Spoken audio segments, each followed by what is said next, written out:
大家好，欢迎收看今天的全球瞭望，我是郭崇伦。欧洲最近爆发多项危机，而每项危机都牵涉到欧盟的基本结构问题。首先，我们谈希腊，让欧元区焦头烂额的希腊债务危机目前暂时缓解。德国众议院在上月底以压倒性的多数同意延长希腊纾困案4个月，而希腊总理齐普拉斯除了敦促政府厉行财政改革，也保证6月底在线到期以后，希腊不会再要求第3波的纾困，要将民众从尊节的痛苦中解放出来。请看我们的报道。542票赞成，32票反对。德国众议院27号以压倒性的多数同意延长希腊纾困方案4个月。希腊最大金主德国对纾困案掌握生杀大权，而德国财长肖伯勒即使对希腊新政府还有疑虑，仍然愿意投下信任票。他说，通过延长纾困是为了全欧洲着想。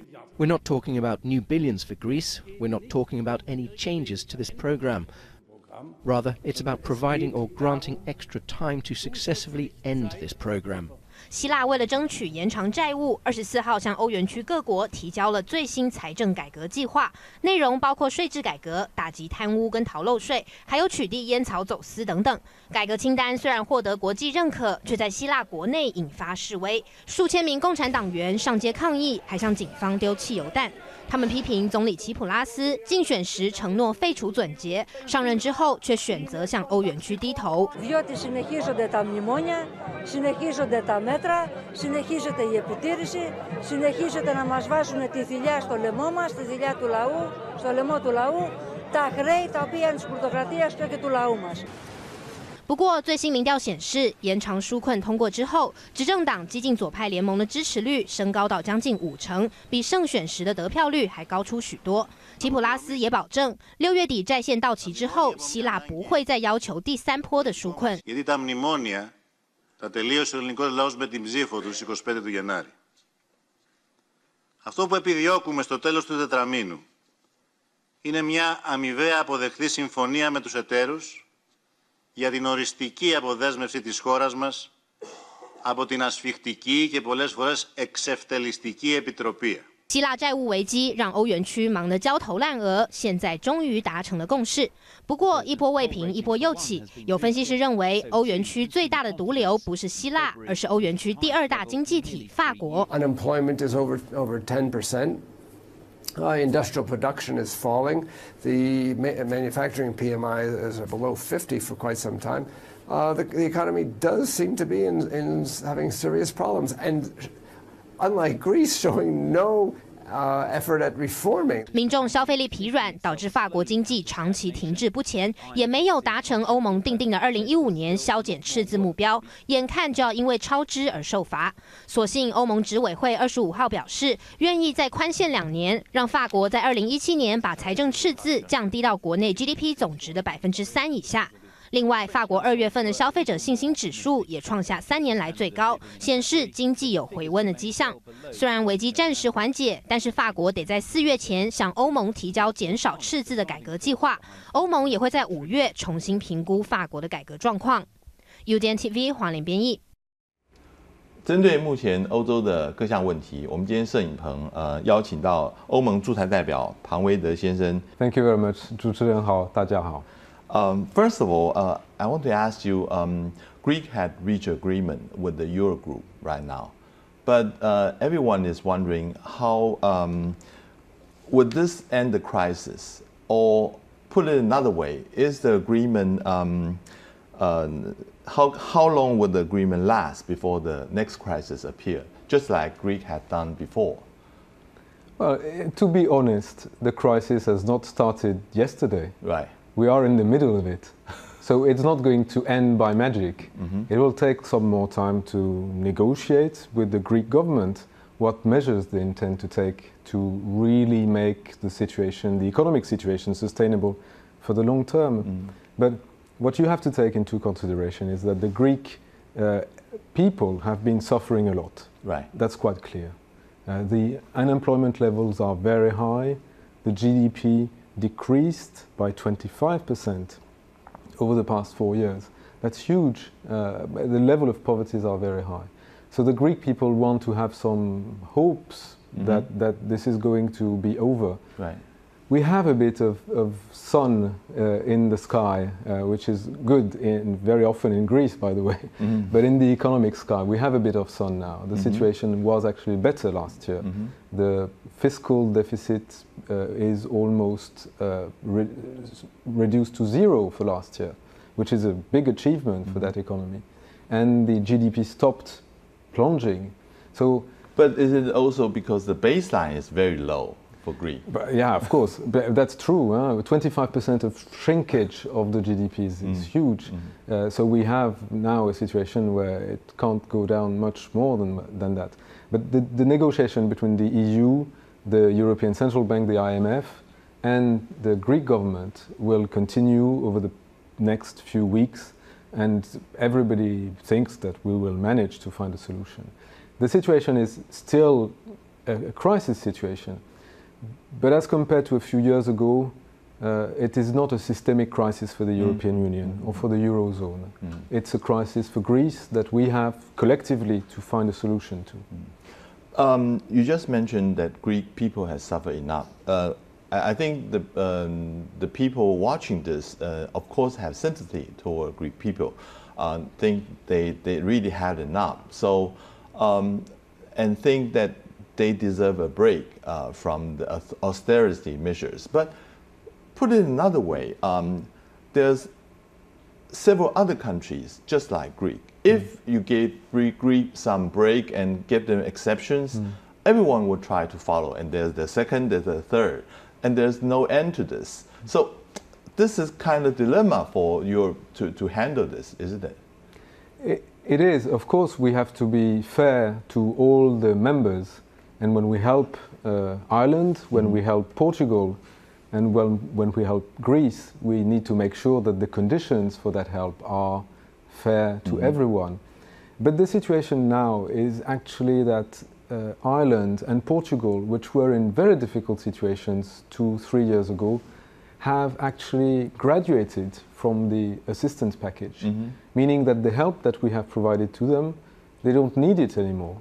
Now they can go to the financial markets and finance themselves at very low ratios.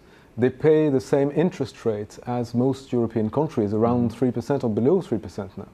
So now that these two problems, Ireland and Portugal, are mostly solved from the point of view of financial stability, then we can think about Greece, which situation was much more serious than the situation of Portugal and Ireland. But of course you know that in countries like, for instance, Spain, there's also some political party that also proposed the same idea of anti-austerity, just like in Greece.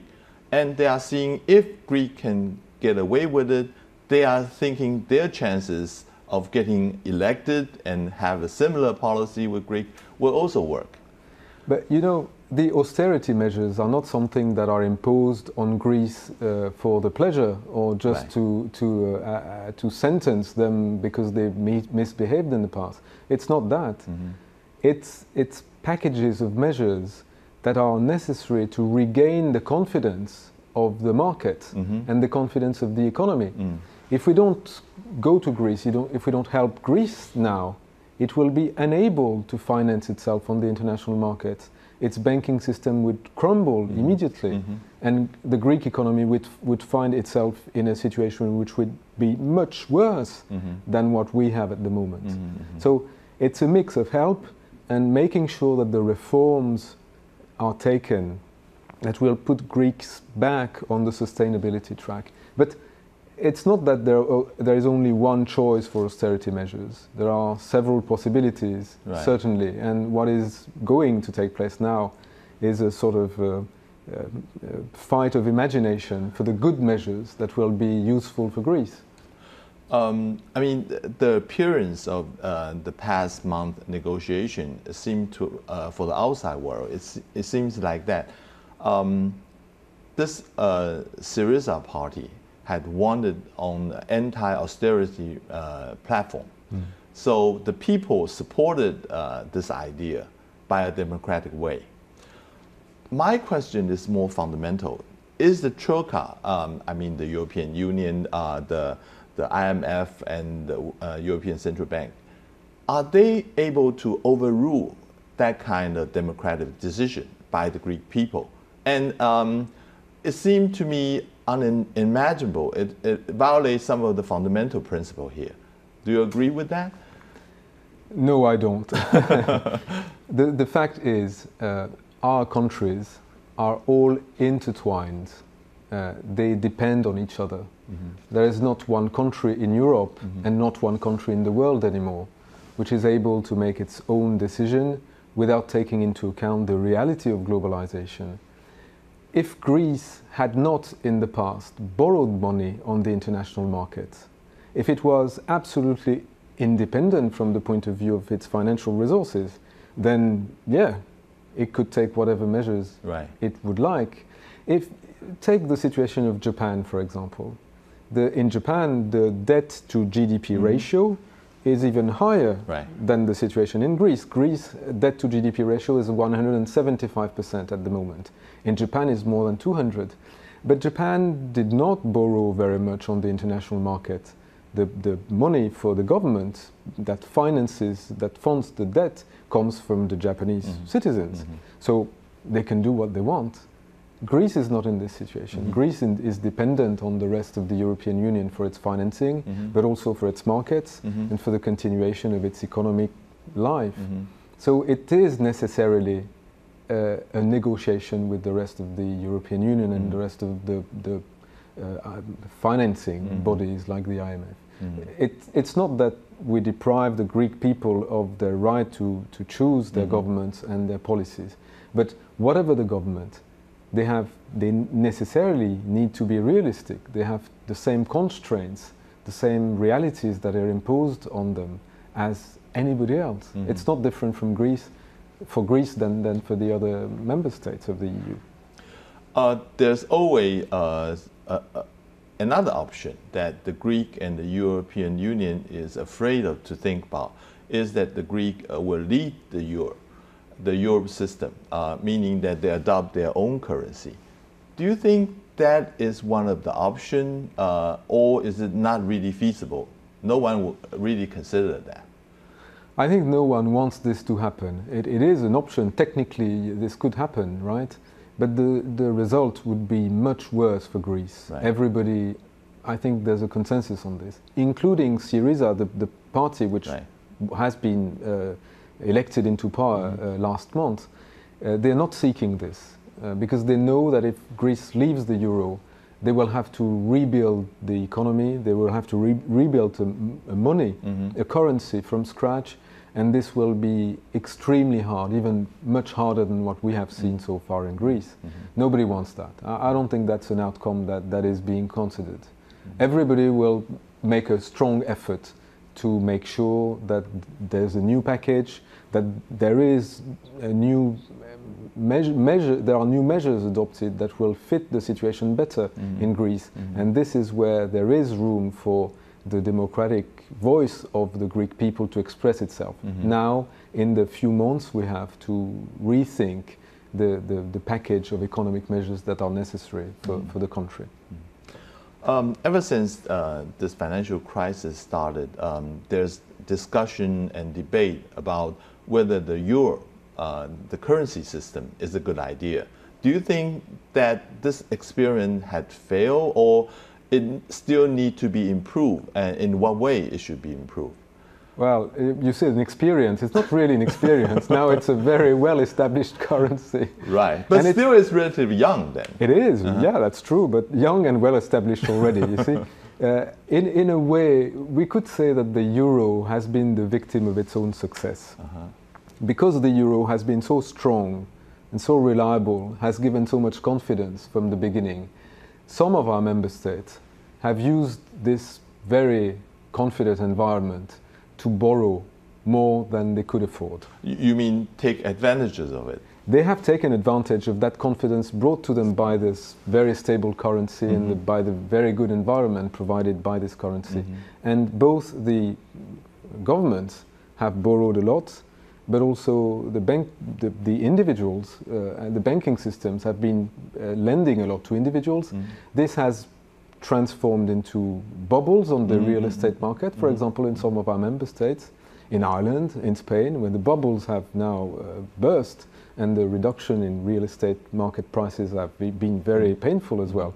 And bubbles in a way in government spending and debt. And this is a sort of the cost of success of the euro. Now we know through the experience of the crisis this last years that there was a flaw in the design, that we had a common currency but not enough in common in terms of economic policy. Right. And we have progressed a lot in the middle of the crisis, which is probably the worst moment to do that. But we have continued because there was enough political capital and the need to face the crisis. We have established new mechanisms to supervise our member states' government budget, to supervise the banking system. Now we've got a Europe-wide banking supervisory mechanism. We have established sort of insurance for our member states in case of crisis and problems. All these elements we have developed in the past 3 years. And the situation now, of course, is much better. The euro, the currency, the common currency, is paired with much more common policies in the field of finance, economy, banking supervision.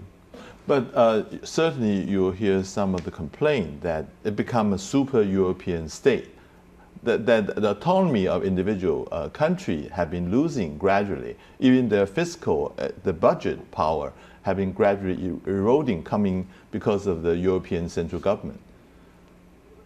No, I will repeat something, which is that with or without the European Union, no country lives in isolation. Right, right. So if you're a country, you will be, even without the European Union, you would be submitted to constraints and limits because you want to trade with the rest of the world, because you want people to come and invest, because you want to borrow from the rest of the world. And these constraints will be on you the same way. The European Union provides a lot of very positive elements. And I think, let's be honest as well, our citizens, the EU citizens, 500 million people, at the moment, they're not very happy with the EU. they don't trust the institutions that much, and they're not very happy with the performance of the EU, of course. And you look at the situation, generally speaking, the economy is not yet back on track, or the growth is very slow. There is a high level of unemployment now in Europe. But they don't want to get rid of the EU. They want the EU to do better. And that's what the mission they give to us, EU civil servants, to make sure that we improve our performance. So that's what we have to do. Okay, we're going to take a short break. 我们等一下回来第二节，我们继续来谈欧洲的第二个危机——乌克兰。我们等一下回来继续谈。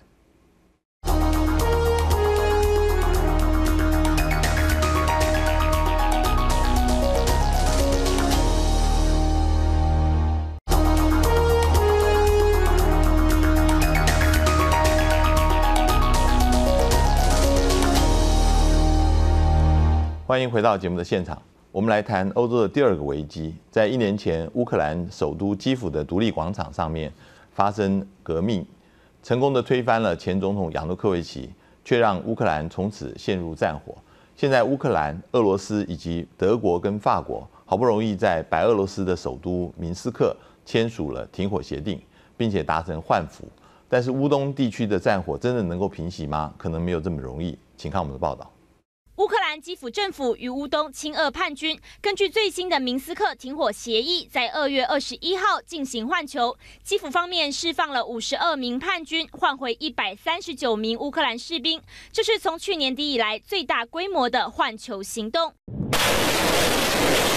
不过，除了换囚之外，停火协议的其他部分还是难有进展。顿内茨克和马里乌波尔依旧战火不断，亲俄叛军还发动攻击，占领德巴尔切夫。英美两国都表示考虑对俄罗斯采取进一步制裁。What we need to do now is to deliver the strongest possible message to Putin and to Russia that what has happened is unacceptable, that these ceasefires need to hold, and if they don't, there will be more consequences, more sanctions, more measures. 乌东叛军表示，他们根据停火协议已经开始从前线撤离重型武器，但乌克兰政府还是半信半疑。倒是俄国总统普廷公开表示，俄乌之间不太可能发生战争。Я думаю, что такой апокалиптический сценарий вряд ли возможен. И надеюсь, что до этого никогда не дойдет. Насколько удивляюсь публичным заявлением руководства Украины, ну, например, о том, что сотрудники нашей администрации принимали участие в трагических событиях на Майдане год назад. Ну, это абсолютно полная ерунда. 根据联合国统计，乌东武装冲突从去年4月发生至今，已经造成5000多人丧命，1万多人受伤。明斯克停火协议究竟能否为这场冲突画下休止符，考验着各方领导人的智慧。UDN TV 综合报道。我们继续跟庞维德先生来做访谈。On Ukraine crisis, do you think that the crisis have calming down, or that a lot of people worry that it may spill over to other area? For instance, in Baltic states, there's a lot of Russian living there. Would the Ukraine experience repeated again if anything happened during those areas? Well, we certainly all hope that the situation in Ukraine is going to stabilize, that the ceasefire will hold. It's very difficult and it's very fragile. So we need to remain vigilant. The message that we have collectively to the Russian authorities is that we all want to lift the sanctions, but that we are also ready to reinforce the sanctions if the situation does not calm down. So that's one thing. Ukraine is still fragile and we remain very vigilant about what is happening there. Would this type of situation replicate in other areas, and in particular you cite the Baltic states? I don't think so. This is absolutely out of the question. The Baltic states are, the three of them, Lithuania, Latvia and Estonia, are members of the European Union. And they're also members of NATO, by the way. There's no way the situation in Ukraine can replicate there. The situation is absolutely different. So no, there's no risk in this area. But we are seeing already there are two examples. One happened in 2008, happened in Georgia, and the one just happened in Ukraine. Would those two are the only exception, or there's maybe some place that we haven't noticed yet that it may happen like that? No, honestly, I think that the situation in Ukraine is now showing that to Russia that you can't behave this way. This is unacceptable. In today's world, you can't go to your neighbor's area, territory, and decide that you're going to annex this place, what Russia has done in Crimea last year. This is not possible. And the reaction of the rest of the world has been strong enough to show to Russia that there's a very high price to pay when you do that. The sanctions have been efficient, even though they are very targeted on a number of individuals and a number of companies and a number of sectors. But beyond the sanctions, the loss of credibility politically and economically that Russia is going through at the moment is killing its economy. And this is something that I think Russia must realize now.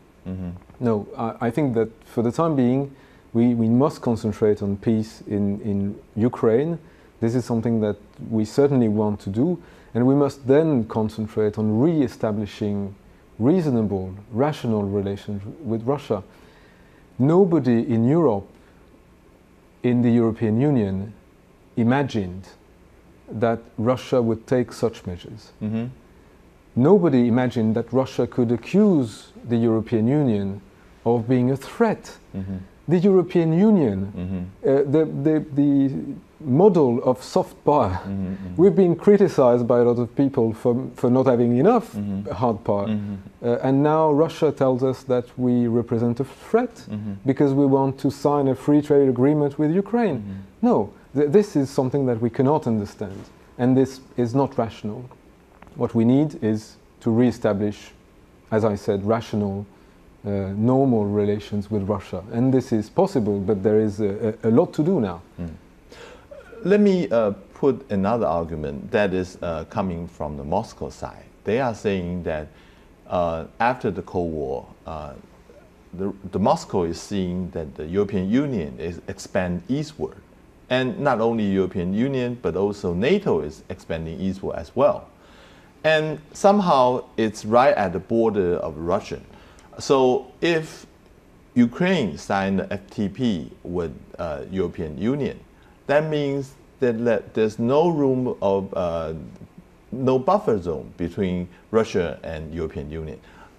I know it sounds ridiculous. I don't really buy that argument, but can you understand why the Russian is so afraid of this? They still have the Cold War mentality, though. But is that something also for the European Union to take into consideration? I think you're right. We have to make the effort of putting ourselves in the shoes of the Russians and to think how they perceive us. And I think there is either a big misunderstanding about what the EU is, or that Russia is using a pretext here to justify or try to legitimate its attacks on Ukraine. I say misunderstanding because the European Union, of course, has expanded very gradually, and it's not directed against Russia. It has never been. The European Union gradually accepted new members who were interested in joining for the benefits of democracy, for the benefits of higher living standards. That's the idea behind the European Union. And you were talking about NATO as well.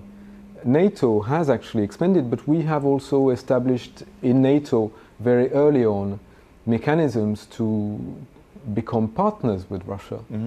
There have been in the 1990s agreements signed between NATO and Russia.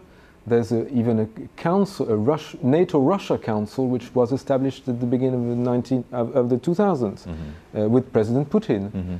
So there has been a lot of efforts to bring closer NATO and Russia and to get rid of the Cold War mentality, to make sure that we changed into something that was cooperative. Look at the military activities of NATO's this past years.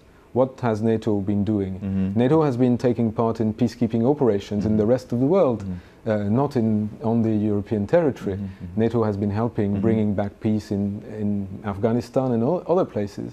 So this is the mentality on the EU side and on NATO side is very clearly a post-Cold War mentality. It's not turned against Russia, has never been. If Russia has this perception, then we need to correct that, and we need to explain more, and we need to re-establish credibility for the relationship between the two sides. This approach is more moderate. I think try to re-engage with Russia, try to explain to Russia, that's one thing. But we are seeing also there's a very hawkish view represented by the United States, for instance. They supported by saying that they want to give Ukraine weapons in order for them to defend themselves. But we are seeing that in this peace talk that is being negotiated by Russia, by France and by Germany, head of state, and this is very different from American approach, which is more hardline and try to push.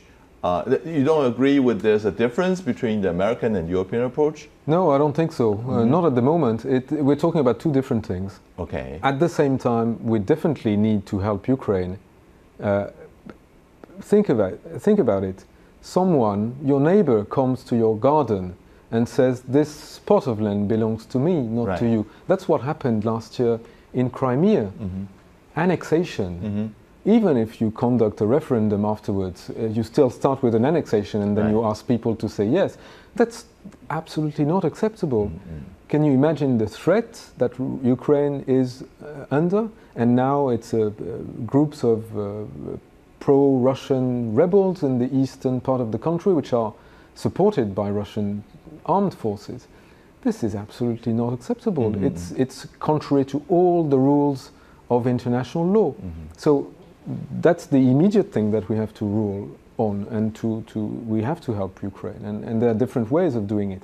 But we also know that we need the long-term or medium to long-term political solution to all that situation, and that goes definitely through discussions and negotiation and sitting down with the President of Russia, with the President of Ukraine, and at the moment, indeed, the French and the German heads of states and government are helping out and being the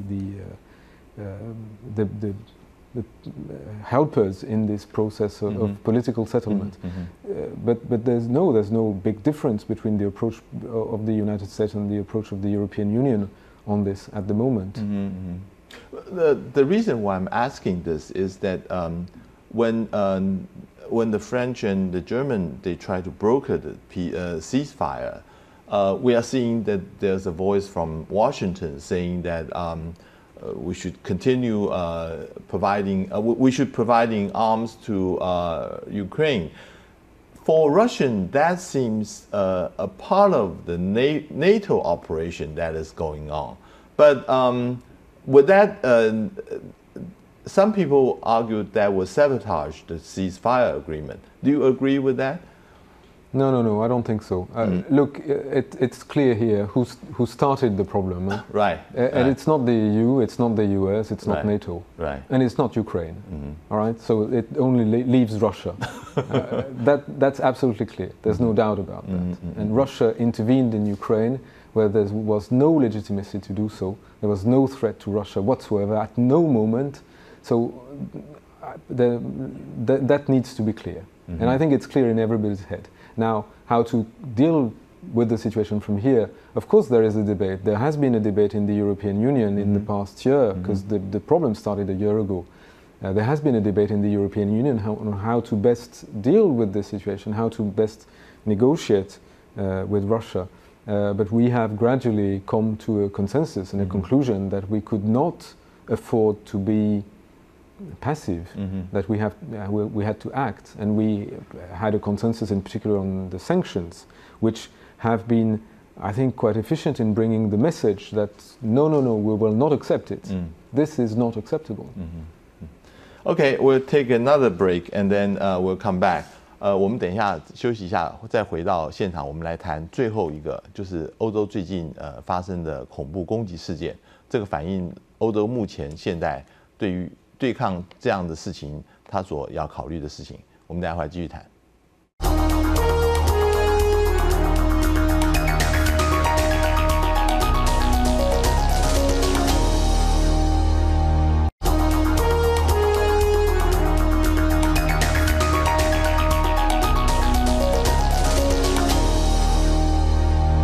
欢迎回到节目的现场。最后，我们来谈这几个月发生在欧洲一件又一件的恐怖攻击事件。从法国《查理周刊》遭到伊斯兰激进分子攻击以后，紧张的气氛持续在欧洲各国蔓延。最近的一起事件是发生在丹麦首都哥本哈根，嫌犯在10个小时之内连续犯下2起枪击案，随后遭到击毙。美国媒体披露，这名枪手曾经在脸书写道，他效忠伊斯兰国的领袖巴格达迪，让欧洲再度浮现恐怖攻击的阴影。请看我们的报道。丹麦首都哥本哈根在2月14号下午跟2月15号凌晨接连发生2起枪击案。先是一间举办言论自由讲座的咖啡厅被连开40多枪，一名纪录片导演遭到射杀。紧接着，当地犹太会堂也遭到枪击，一名保全丧命。警方随后在车站将嫌犯击毙。犯案的22岁丹麦男子名叫欧马尔·艾胡山，2个星期前才刚出狱，曾参加帮派，持有枪械，犯下暴力事件，前科累累。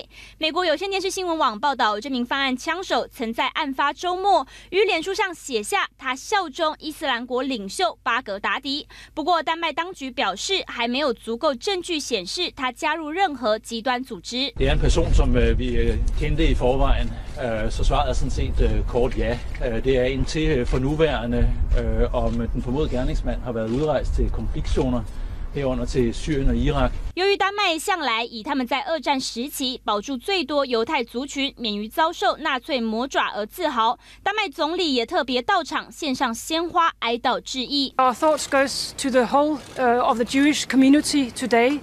They belong in Denmark. They are a strong part of our community, and we will do everything we can to protect the Jewish community in our country. 就连一向平静的丹麦，现在也发生恐怖攻击，让许多人不免担心伊斯兰国的影响力已经逐渐笼罩整个欧洲。UDN TV 综合报道。Terrorist attack. I think that is currently the most concern for the European countries. And one of the phenomena that is coming out is that a lot of European country citizens, they went to IS or went to Yemen. They are being trained and then coming back to launch an attack on the European countries. How can the European countries can prevent this? I mean, some countries have used a preemptive action by attacking or taking hostage.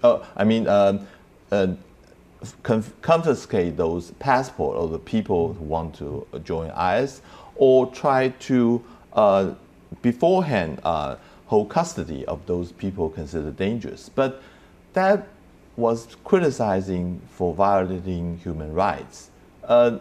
Can the European countries achieve a balance between how to deal with the terrorists while preserving the value of your life? That's a very good question, and you're pointing at the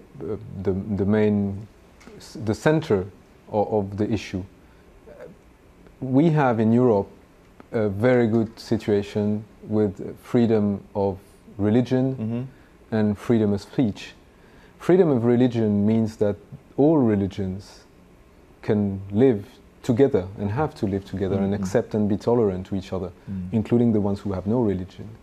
And this is something that we need to respect and continue to respect. By the way, when we talk about these terrorist attacks, it's very important to remember that this is not Islam. Okay, right. This is a perversion of religion. This is religion used as a pretext for murder, for crime, for mafia activities. But this is not religion. And the Muslim communities in Europe are very insist a lot on this, and we need to listen to them. But we have a lot to do to counter the radicalization of young Muslims who feel attracted to these perversions of religion. One of the things that we must remember also is that the main problem is not actually in Europe.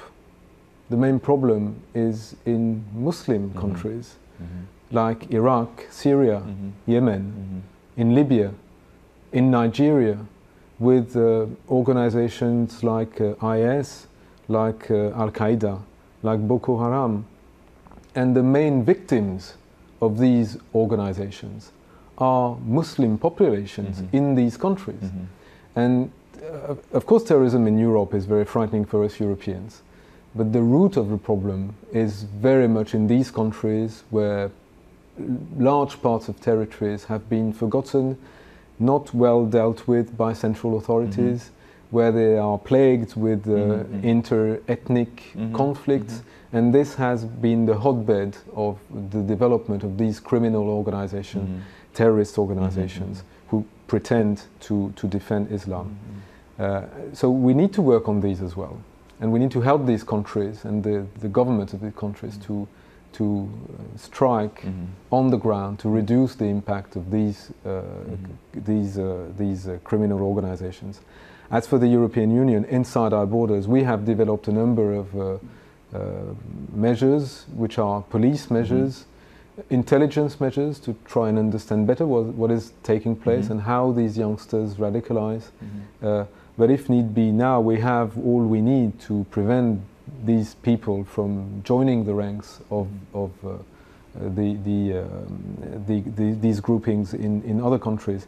As far as we know where they are, we have the legal means to block them. But we also need to work on the communities in our countries. Islam is one of the very big religions in Europe. We've got 6% of our population who is Muslim. And we need to make sure that they feel comfortable, that they do not feel threatened, but that also they do not feel marginalized in our societies. And this is something on which we will need to work more than before and better than before. And the current economic hardship that would further exacerbate this kind of feeling of being alienated in the mainstream society. Some of the Muslim population will feel that way. And also, there's something for people in Asia that doesn't quite understand, is the so-called freedom of speech, and for something that is very, very sensitive and very offensive for Islam to take. How do you address to that issue? I know it's difficult to understand, but there are different traditions, even within the European Union. There are different traditions as to what freedom of speech is, what are the limits, what you can say or not say. In the case of the French satirical paper, Charlie Hebdo, they had a tradition which was accepted by the society of being very critical of everything, and very critical including of religion. But Islam was not their target only. They would criticize all religions, and there was a sort of balance. And you need to accept that this is the way it works, and this is the limit to freedom of religion. It's very far away from what you imagine here, maybe. But you can also answer, and you can also use the words, you can also use your drawings, your writings to criticize Charlie Hebdo if you want. But violence is not a possible answer to this, and that's the limit. Are you also worried about the anti-Semitism that is coming? Both, we see that the supermarket in France, there's also attack on the Jewish center in Denmark. Are you worried about there's a revival of this kind of hatred that is coming, tracing us back to before the World War II, that is coming back to haunt us? Yeah, we need to be careful and we need to be vigilant. I would not. I don't want to be worried too much. And one of the reactions to the terrorist attacks on Charlie Hebdo and on the Jewish supermarket in Paris has been that 4 million people went down and in the streets expressed that they would fight back and they wouldn't let down.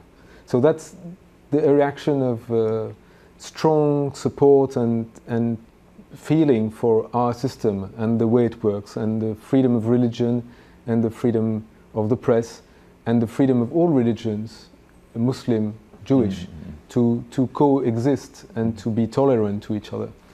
I wouldn't go as far as comparing the situation now with the situation before the Second World War. It's very, very different, and we're not in that situation at all at the moment. Thank you very much, Mr. Lapage, to accept our interview, and hope we have the chance to talk to you again. Thank you. Thank you. 我们等一下来看今天还有哪些重要的国际消息。